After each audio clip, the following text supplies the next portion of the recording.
Now that you've done your first steps, I want to take a quick step back and think about what we're doing here. Salsa is a mix of African rhythm and European melody that came together during the time of colonialism and transatlantic slave trade. Yes, so it was in places like Cuba where these cultures were mixed and where people had the need to create art, to create culture. And from there we had rhythms that evolved, such as the cha-cha-cha,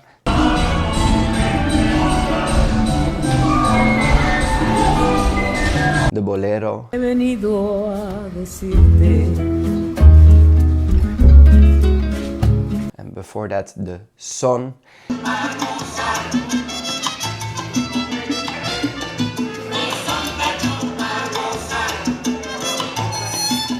And from all these roots, new rhythms emerged. So before salsa was called salsa, it was a mix of many different Afro-Latino rhythms that then all in the 80s were labeled under one term, salsa, which literally means a mix. So in our school, we dance salsa On2, which is heavily inspired by the New York style salsa that was developed in the 80s by Eddie Torres. Okay, so it's pretty young dance if you think about it, compared to many other dances that are already more than hundreds of years old. The way salsa is danced is quite young. What I want you to just take from this real quick is that there's three main directions in the world to dance salsa. One is the Cuban, the other one is the dancing on one, and the other one is the dancing on two.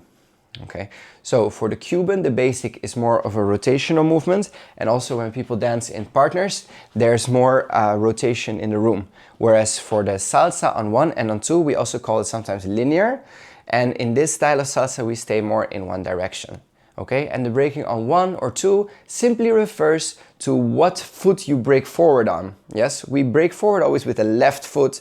And for salsa on one, that is on the 1, 2, 3, 5, 6, 7. And salsa on two, like we do in our academy, it's on two. 1, 2, 3, 5, 6, 7. Yes.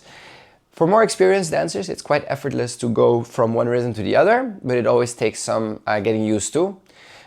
We focus to dance here on two because for us, it provides us later on in the journey more tools to be musical and connected.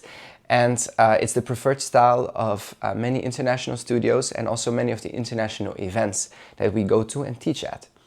All right, so now very quickly something about the music.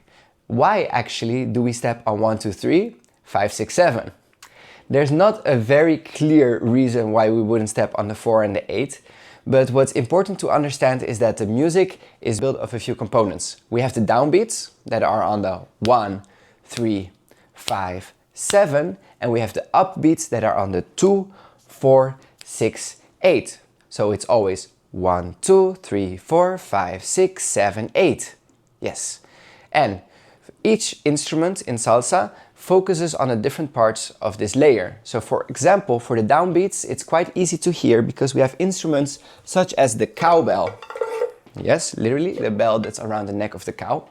And the cowbell has a very distinguishable rhythm because it hits on the downbeats like 1, 3, 5, 7. Okay, or sometimes with the breaks in between, it's 1, 2, 3, 4, and 5, 6, and 7, 8, and 1, 2, 3, 4, and 5, 6, and 7, 8, and 1. Yes. Okay, so it plays the 1 and then in between it hits the upbeats as well.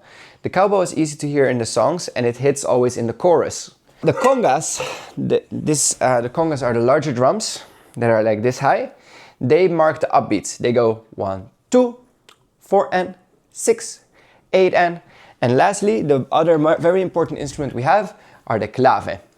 The clave plays 2, 3, 5 and 8, 2, 3, 5 and 8.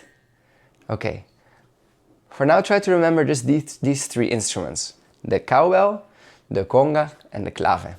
When you dance on one, you dance with, for example, the campana, the cowbell, because it's very strong and it hits on the 1, 2, 3, 5, 6, 7. When you dance on two, you dance more with the conga.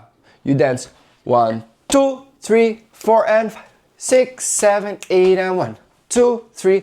Or also similar with the clave. 1, 2, 3, 5 and 8, 2, 3, 5 and 8, 2, 3.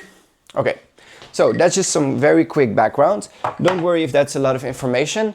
In our classroom, we also do musicality, where we try to dance with each instrument. Yes, if you look in the module of Salsa with Nando, you're going to find some more in-depth classes where we learned how to adapt our steps to the different instruments in the music. But for now, it's good to at least remember these bases. Okay, that was some theory for you. Again, Salsa History classroom and Salsa by Nando. There's a lot more information on the background, on the styles, and also on the musicality.